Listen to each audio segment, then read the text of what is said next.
ഉറക്കപ്പറ, അള്ളാഹു കാത്തിരക്ഷിക്കുമാറാകട്ടെ. അപ്പം നമ്മൾ സംസാരിച്ച കണക്ക് വെച്ച് നോക്കുവാണെങ്കിൽ ഇനി ജീവിതകാലം മുഴുവനും ചെയ്യുന്നത് അങ്ങോട്ട് പോകാനുള്ളത് നേരത്തെ നമ്മൾ പറഞ്ഞു വെച്ചിരിക്കാം.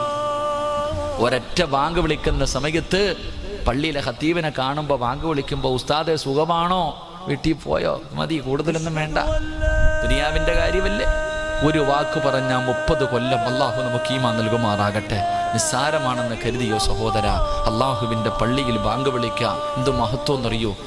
ഈ നാട്ടിലെ ഏറ്റവും വലിയ ഭാഗ്യവാൻ ഉസ്താദന്മാരൊന്നുമല്ല ഈ പള്ളിയിലെ ബാങ്ക് വിളിക്കുന്ന മുക്രിയ. ഈ നാട്ടിലെ ഏറ്റവും വലിയ ഭാഗ്യവാൻ, ഏറ്റവും കൂടുതൽ പ്രതിഫലം കിട്ടുന്നത് ആ മനുഷ്യനാ. അള്ളാഹു ഈമാൻ തരുമാറാകട്ടെ. പക്ഷെ നമ്മൾ ആരും ആ സാധുവിനെ പരിഗണിക്കൂല. മുക്രിക്ക് വല്ല മുക്രീന്നാ വിളിക്കണേ, കളിയാക്കും അല്ലേ? ആ മനുഷ്യനാരും പരിഗണിക്കൂല. പക്ഷെ അള്ളാഹു ആ മനുഷ്യനെ പരിഗണിക്കും. നാളെ പടച്ച റബ്ബിൻ്റെ പരലോകത്ത് കടന്നു വരുമ്പോൾ 2 വിഭാഗത്തിൻ്റെ തല ഉയർന്നു നിൽക്കും.